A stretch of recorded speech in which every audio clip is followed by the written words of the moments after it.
how was your pee break? My pee break. They might flash you undetected. Random, baby. Yeah. Well, thanks for having me.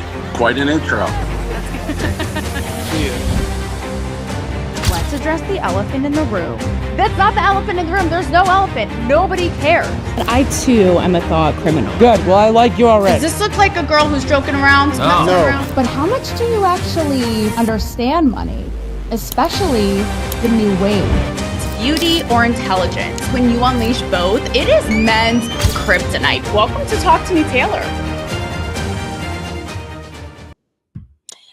Happy, I almost want to say birthday, Mr. President. Given the white Maryland thing, that was just impromptu. No, I'll do you one better maybe. Happy World Book Day. Do the kids even know how to read anymore? I don't know. Knowledge is power, people. You know, the more you know. And I have a special guest entering the chat. Tonight's going to be short and sweet. You know, just call me Sabrina Carpenter. I wish, man, what I would do for that ass. You know, can't blame a girl for trying. Hey, Jim Bob in the comments. Where have I been? I've been right here. Where have you been? You know, just keeping the people informed, actually being a little bookworm, which we're going to talk about a little bit on World Book Day. And I'll show you mine if you show me yours. I'm just going to end the episode after our special guest, which, by the way, he is such a refreshing face in the book publishing world because he's so anti-book burning censorship. He's like the more basically thought criminal-y they are, the more I'm into it. And again, when we think of book publishers, I feel like we think so like old school, stick up their butt, like school librarian, no fun. And he's just such a fun, refreshing face to that world. So we're going to talk to him. But in the end, like I said, show you mine. If you show me yours, I'm going to tell you what book I'm reading now and some thoughts. But first, we're going to do just some like hot ticket items here. And speaking of, but literally the puns have been writing themselves all goddamn day. You guys know I get off to like I Sabrina Carpenter, Coachella, wet chair, tears down my thighs, to a good pun. So they have been writing hello themselves today all around, you know, World Book Day. But I love nothing more. We're gonna get, like I said, just a couple. Let's see how quick we can get through these. Current events, if you will, just things top of mind, things I've seen have caught my attention and just weighing in on them, chiming in for the peoples. But I love nothing more than when satire and irony write themselves. So in the real world saga, because I have been entrenched in the Alex Cooper, call her daddy, the whole thing. I've just have been so fascinated by this story. And so I did a solo ep on it last week. And by the way, I will have you know that it seems like what is coming out more and more and more, like I said, these satellite titties did not do you wrong, did not do you dirty. Do I ever? But, you know, with the irony writing itself, what a crazy turn of events. You know, maybe the literary podcasting gods did or didn't plan this, but I'm like, you can't make it up. That when you look at how all of this started, you know, I went back, I put on my Instagram story that again, going down this entire journey rabbit hole, I went back and listened to Sophia Franklin's first episode since the falling out of Call Her Daddy back in like 2020, right? And I will say I really recommend it for anybody who is following the saga because it is illuminating, to say the least. Like the more you know, indeed. Okay, that gif with the shooting star rainbow personified.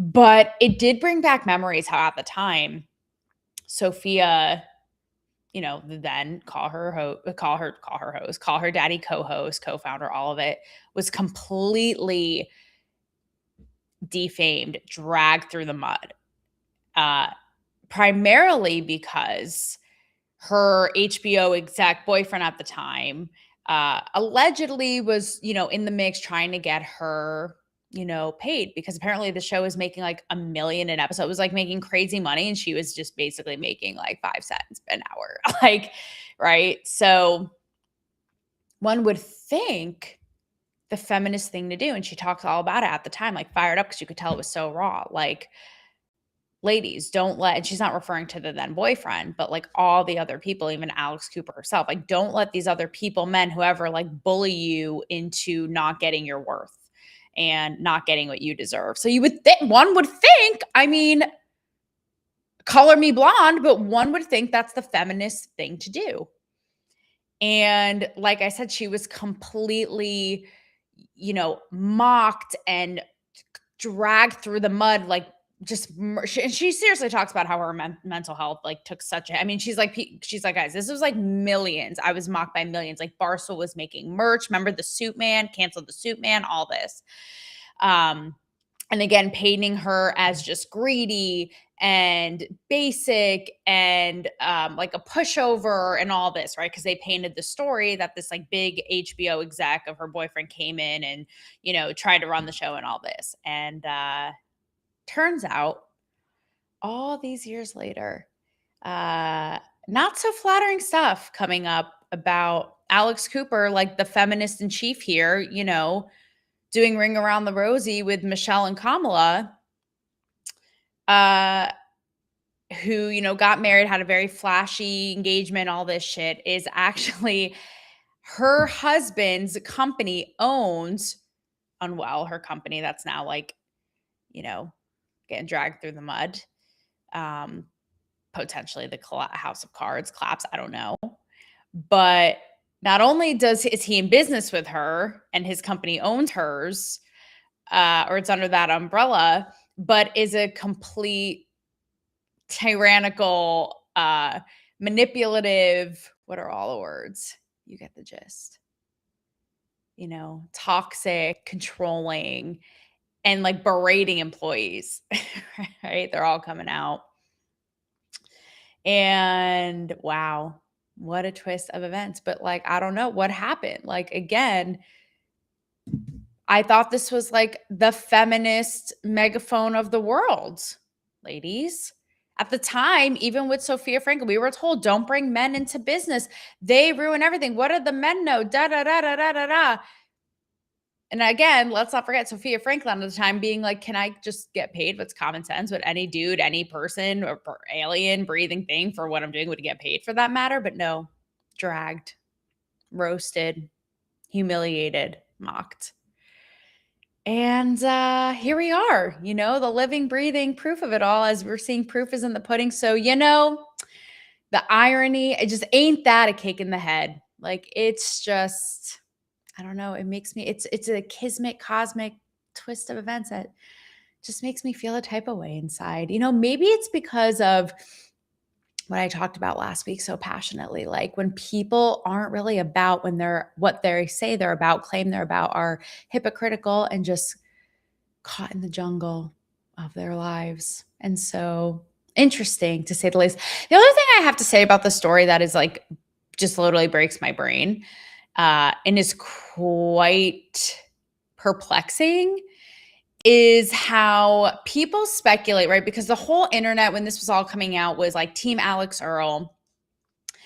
And she's waited, sitting on a response. Who knows? Like maybe she is stuck in the Jumanji game for all I know. Like no one knows where this woman is, right? If she's ever going to respond or what it is. But nevertheless, people are speculating that perhaps Alex Cooper herself has planted, because we know like the Gen Z, the TikTok, the social media, the internet of it all are like the fake progressives, liberals, all this.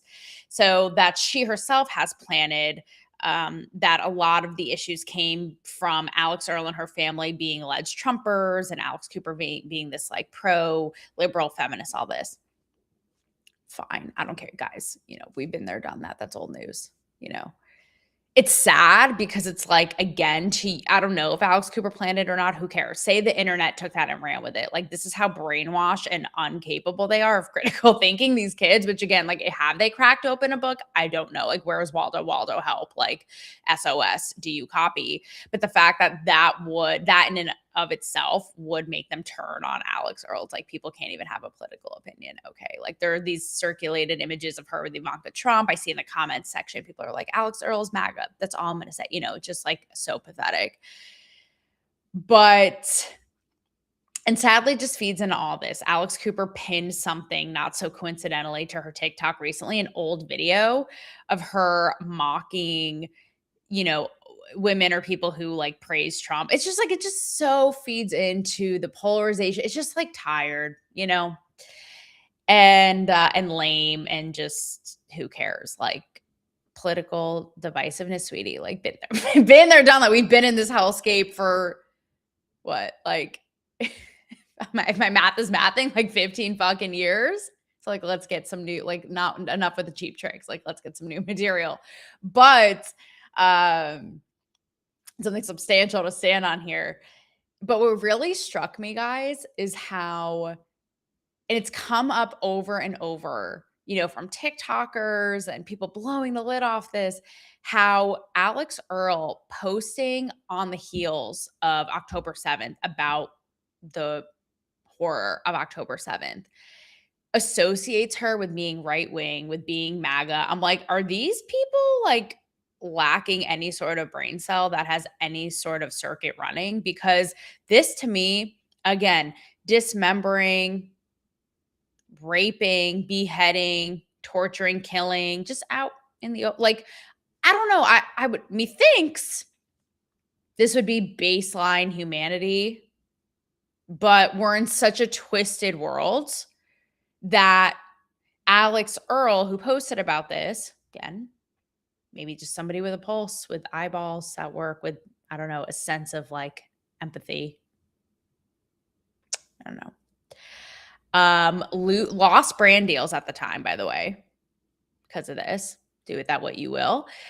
And again, even in current commentary, she's, right-wing MAGA. She posted about October 7th. Like, how about this is just, again, basic observing the horrors of humanity at its worst. I don't know, like, why? I've been present in the comment section, like in the first row of attendance. Like, the craziest part of this story is how Alex Earl posting about October 7th is a right-wing MAGA Trump camp thing. Indeed, you guys are all unwell. Maybe Alex Cooper was onto something. So those are kind of my updates there. But yes, definitely go listen to the OG Sophia episode. And I recommend also the one after it with MILF Hunter. If you guys remember the guy who allegedly, and as he says, was basically one of the main architects of Call Her Daddy. And he would come on, that's his alias. He would come on and give like the guy perspective of things, but how Alex Cooper just like walked over their dead bodies to get fame and notoriety and all this. And they talk about him and Sophia at the time. And you could tell, because again, it was so raw off the heels of it, off everything, how it just like really messed them up. So I recommend that. So yeah, recommend those. That's my update there. And also like again, that Talk to Me Taylor is never wrong. Also, do you guys think, I don't know how much you know about me at this point. Like, I'm not going to just say shit. Like, I have to win. I am so competitive. I am never wrong. I will stand corrected, and I will admit I was wrong about this. I'll eat my words, this. But let's just say this. I'm going to make the probability of that fucking slim Jim, okay? Even with the Artemis mission, I said to Rob, my fiance, I was like, this is why I love being American.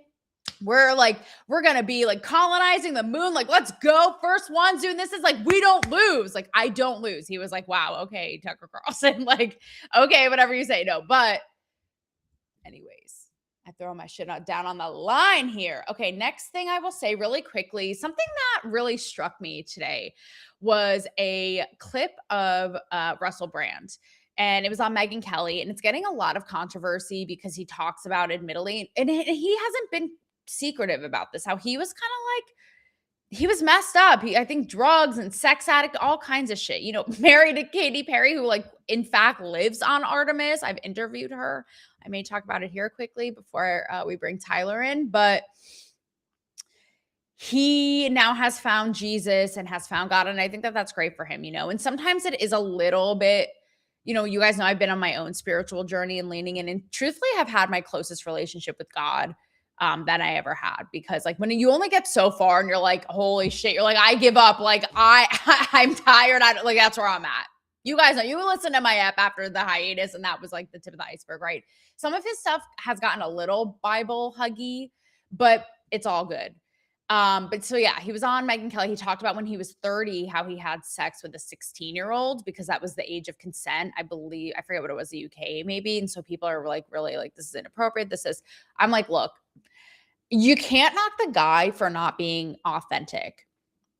And that's why I really loved when he talked about the whole Katy Perry thing. I don't know if you guys have seen this, but this is like fascinating too. Ruby Rose, who I interviewed, and I was like so starstruck at the time because she had her come up on Orange is the New Black. And it was when, like, it was before the non-binary thing was try hard and pandering, but when it was just like androgynous and hot and cool. So she came up on Orange is the New Black and had this like mysterious sexuality. You were like, it's a woman, but like she kind of has this alpha energy. And is it like, are they a lesbian or they're not? Like, it was just hot. Even I was like, I'm into this, like, love this.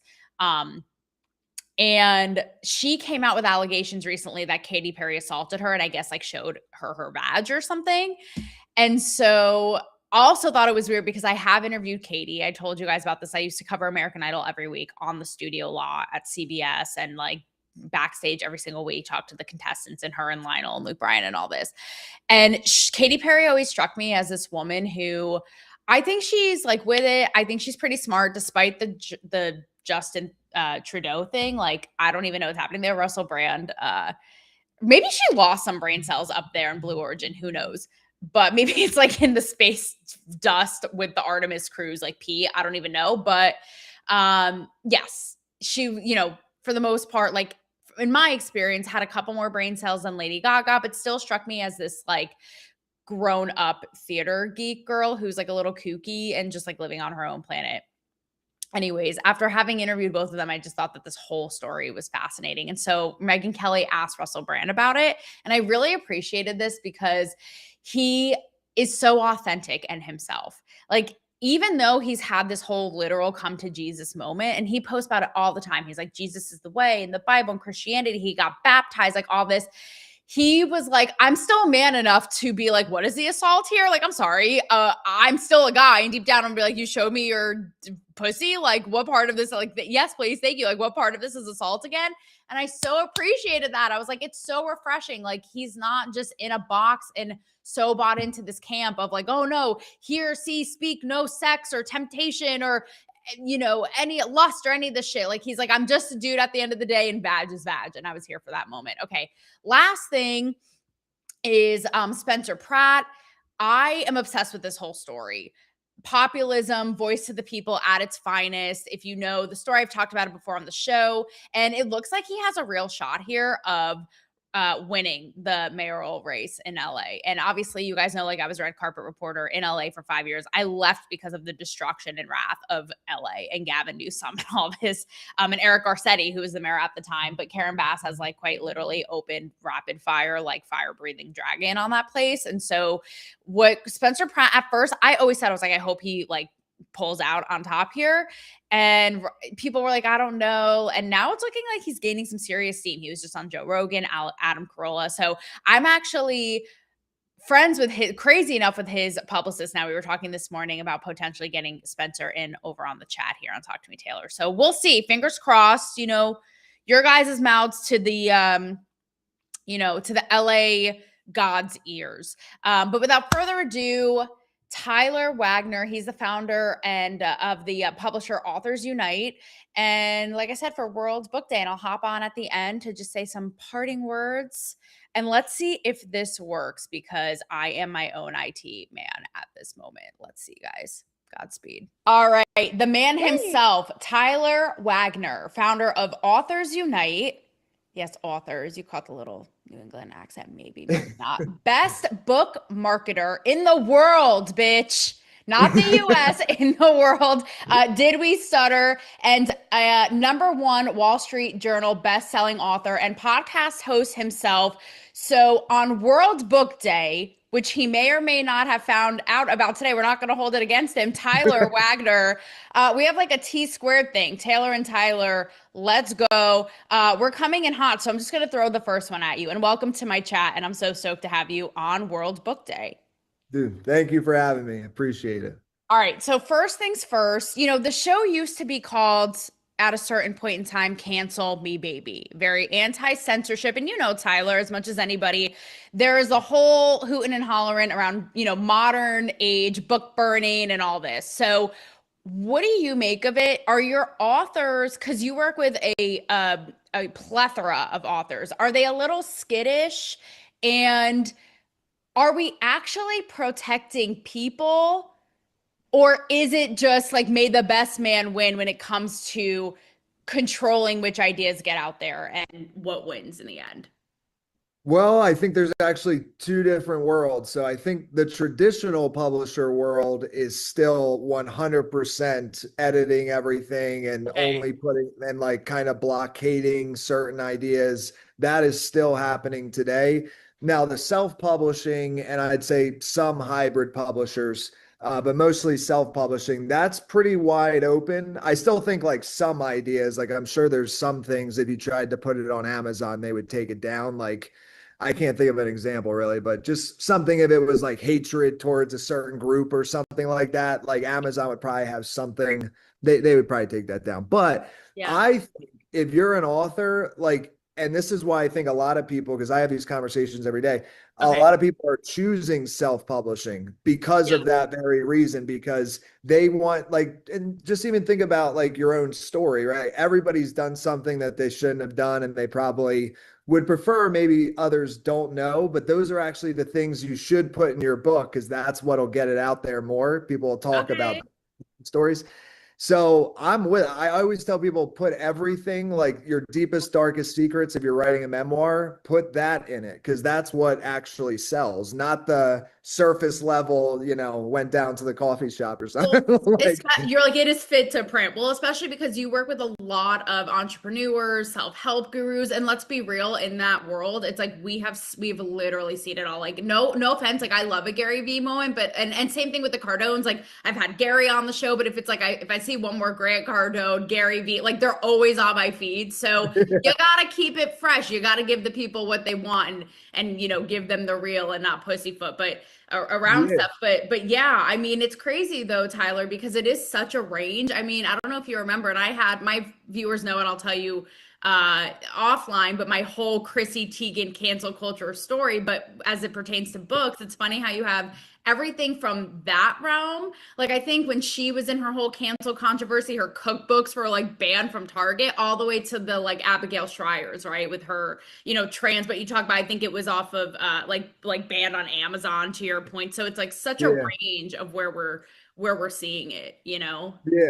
No, and I think though, and see, we're talking about it now. So it's like, and I think I do remember the Chrissy Teigen thing. That was a wild story. I don't know if I remember it exactly, but there was something out in the Wild news, ride. something crazy. Okay, yeah. It's It's a probably wild what I'm ride. thinking then. But to me, it's like those, not that story specifically, but your deepest kind of like craziest stories, that's what you want to share because that's what makes you unique and that's what's going to actually spread. People are going to share that stuff. And so to me, that's what's so crazy about the top five or like the traditional book publishers is to me, it's like they're blockading the only information that people care to read. So the only thing that's left is what people don't want to read. You know what I mean? Like Mhm. I just I will never understand it as like as a marketer mind, I guess. They're literally not allowing their authors to share the only things that will get the book to actually succeed in the long run. So it's fascinating to me. But Also, that's the way it works. when you think about, and it is special to reflect on, World Book Day and real works that are in history, right? That kind of stand the test of time, that were so provocative and boundary pushing and helped us, really evolve. So it's interesting to look at it in that context and not to, I'm all about a good pun, take says you will, but it's sort of that Me idea of like, no too. press is bad press, right? So now everybody is so chicken shit. So I love that you're for, going for it. With that, Yeah. let us in a little bit on, because I know a little bit of the tea of what goes down, but I don't know if I'm willing to totally. I don't want to ruin everyone's hopes and dreams and totally pull back the Oz curtain. But when it comes to Tyler, like the New York Times bestseller list, all this, I know that there are the Yeah. politics that go into it, but is it really, the beloved, like a true reflection of the people and what they love, or is it just an industry game or both? Like shed a little bit because you help create bestsellers often. So Yeah. No, it's kind of both, right? But I will say there is a formula. yeah. And I will say when I say both, I'm kind of like thinking of all the bestseller lists. So like New York Times, I would actually say what is, I guess the word would be ironic or something, is like that's the one that everybody knows, but it should not be called a bestseller list. It really shouldn't. It should be called like these are the top 15 books that we know the authors or know the publisher list or something like that. Like now sales is a component, right? Like so that's why it's kind of both, but it is very like I'll just put it this way, like one benchmark. If you are a self-published or hybrid published author, it's almost impossible to hit the New York Times. Like you need to have a traditional publisher to have a legitimate chance. I can only think of one person that was self-published. I think last time we talked about this only, and it was just because it was David Goggins' first book. He sold so many copies that they just like couldn't ignore it. But overall, when you break down that first criteria they have, it's like, okay, well, you're leaving out all of the self-published books, all the hybrid published books. The only ones they're truly considering are from the big traditional publishers. So that's not a true reflection, you know? So true. Now, That is USA fact Today, checked. a little better. What's that? I was just saying USA Today bestseller, that's probably like the second best list. Oh, That okay. one is a little bit, I think, better or a lot better because that's truly based on sales. The only caveat is that it's very important where the sales come from, meaning like they value independent store sales. Like the more tiny and irrelevant the bookstore, the more they value a sale that occurs within it. So it's better because it's actual sales, but it's still kind of funny because if your book got 100,000 sales through Amazon and no sales in like Barnes and Noble or Books a Million, etc., you would miss. So still a Huh. little bit weird, right? Interesting. It Yeah. is. It's funny how we still hold the New York Times bestseller as like we put it on such a pedestal, and it's like pay to play. I mean, I'm sorry, the allergy. What I meant to say was pay to play. No, lastly, but I really meant, lastly for you, Tyler, and I so appreciate you. Like I said, raw dogging this. We just figured out we were gonna do this like 2 hours ago, so I appreciate you going in to the ring. If you had to name, first of all, I don't even know if these kids can read anymore, but if you had to name a book trend or genre right now that you feel is very much kind of overrated, what would it be? Oh, overrated. Let me think. Well, I don't know if this is the best answer, but what I find fascinating, and maybe it's because like I'm a guy who like reads like business and self-help books. Like I don't read fiction at all. Okay. And fiction outsells nonfiction dramatically, like by a long shot. And Oh, I like when I had first found that out, I was like, really? Like I don't read any fiction. I don't even consider it. I love movies, but I don't know why fiction books is just I've never desired to read like a fake story. I don't know why. So either way though, but I guess I would say it's overrated, you know, like you could watch the movie or read a fiction book. I think the movie's way better. And if you're going to take the time to read a book, have it be something that's like useful for you, you know? So, but that maybe people disagree. I don't know. what is no, actually, that is kind of a hot take, but I so appreciate you saying that because there is something more highbrow and esteemed about reading versus watching a movie. And I will be straight up. Sometimes I will just like Atlas Shrugged, Oh, obsessed. okay. But I watch the No, movie. that makes sense. I watch the Alice movies, Shrugged. right? Because I was like, this shit is like Iron Man. I have the hard copy here, but it's so long. But Okay. I thought about it the other night because I'm gonna tell the audience in the live show what I'm reading right now and thoughts on it, but it's still, I don't know. I don't know. So it's going off your hot take. Like it's still immersing yourself in a world. I don't know why we hold reading the book so high, whereas like it's almost like lowbrow or lazy to like watch a show, read a movie, and read the. I can't talk today. Watch the show or movie, but it's still like a form of escapism, entertainment, enlightenment, whatever it is. So it's funny you say that because I just thought about that the other day. It's like I'm still taking a couple hours to take in this experience in this media. So not to say what's the difference, but kind of what's the No, I get exactly what you're like, saying. I yeah, actually, my girlfriend will tell me because when I'm not working or I don't know, not out walking or something, I'm watching YouTube most of the time. yeah, But YouTube, I'm not just like watching something random, like I'm trying to learn most of the time, like a yeah, podcast or yeah, something like yeah, that.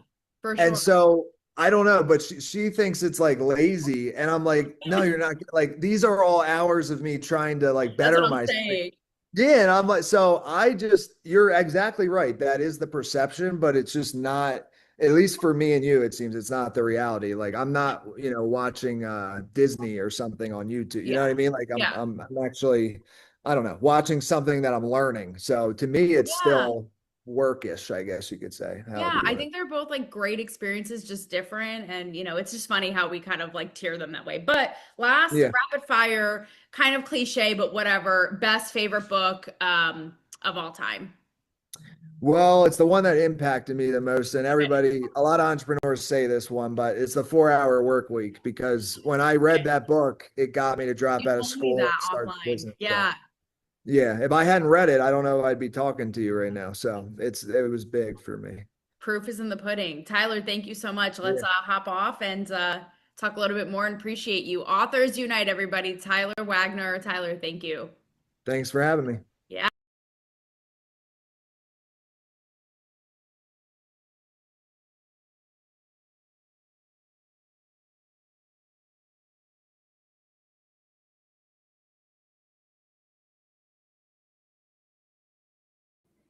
Okay. Like I said, I am my own IT guy. So I was there that whole time after, and I was just like, okay, I'm here, but not. Okay. So that was that. That was fun, right? Kind of different, a unique kind of vantage point into the world of publishing. And like I said, fresh breath of fresh air and perspective. But to leave you all, like I said, I'm a woman of my word. Truth or dare, show you mine, show me yours. So I'm currently reading Circe, and I'm reading this because I know the Odyssey movie is coming out, so I was inclined to read the book. However, I was like, well, really, it's like epic poem. But I was like, I don't know that I'm like quite along the ride for this journey. Like that is a journey. So this was recommended. And I know a couple of you guys were in my DMs that you read it and loved it. And I'm just going to keep it short and sweet. And for me, like to get through a book this quickly is something, it's similarly like we were just talking about, maybe I will see the Odyssey movie and we'll just call it fair and square, did my part. And this is so much fun too, because it plays around with all the Greek gods and how savage they were and putting it in a new context and a fresh, but like, it's so much fun. I really love it. It's really good. But what I want to leave you all with, on makeshift but maybe sexy librarian day is literally that is where my brain is though. I saw a job listing the other day for a librarian at a local middle school here and I was like, I am not above it. But something that I love about this and why it was so freaking needed right now without even knowing it is, so she's a goddess, right? And she's a huge, piece in the Odyssey, but this is really extrapolating her story and telling her backstory in a reimagined way. And what I love about it is that this woman is completely shit on by the gods, by her family, by her dad Helios, the son of the god of sun, everybody, Zeus, like you name it. And she just finds her power despite, like, literally you're like, can this woman go through anything else? Like, Jesus fucking Christ. And Russell Brand, I'm sorry I said the Lord's name and being kind of, don't be mad at me. But also like you slept with a 16-year-old. So I guess again, an eye for an eye, potato. But she still finds her power. And it's so badass to witness and to watch. So I wanted to bring it back to that because, and do come and tell me what you guys are reading and any more recommendations. I love the ones you've been giving so far, but I really wanted to share that because like kumbaya, all that shit. But again, I think it's something for all of us to leave with and take away from this, right? Like whether it be thought and the clash of ideas and social media and everyone being fake, like all the stuff we talk about all the time on the show. Being a thought criminal, all these things. I love this because it's like people can shit on you, this, and it's like, don't let anybody tell you nothing. Like, period, end of story, because your power is yours. Even if the world is going to do what they do with it, and even all these like little stories and the intricacies and the power dynamics and all of it, like however people twist, skew, stomp down, it's like your power is yours. Don't let anyone tell you nothing. And that's all I got to say. I am out of time. I will see you all, where, on Thursday, bitch, next week. See you there. Where the hell is my outro? Holy shit. Why am I the IT guy? Love you guys. Chris, how was your pee break? My pee break. They might flash you unintentionally. Random baby. Yeah. Thanks for having me. Quite an intro. Let's address the elephant in the room. That's not the elephant in the room. There's no elephant. Nobody cares. And I too am a thought criminal. Good. Well, I like you already. Does this look like a girl who's joking around? No. But how much do you actually understand money? Especially the new wave. Beauty or intelligence? When you unleash both, it is men's kryptonite. Welcome to Talk to Me, Taylor.